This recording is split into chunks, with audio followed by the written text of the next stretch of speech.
Hello friends, welcome to a new video. In this video I'm gonna show how to zoom in Adobe Premiere Pro. I obtained a video clip on my Premiere Pro so I can show you the process. Select the clip, then go to Effect Control. In this motion section you will find the position and scale option. Turn on the keyframe by clicking the key icon behind position and scale. Go where you want to zoom in the video, then increase the scale from now on as much as you want to zoom. Suppose I want to make this video zoom in this size.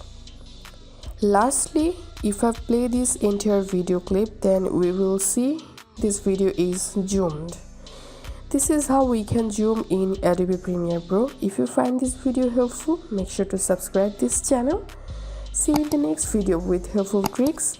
Thanks for staying with 5 Minute Solution.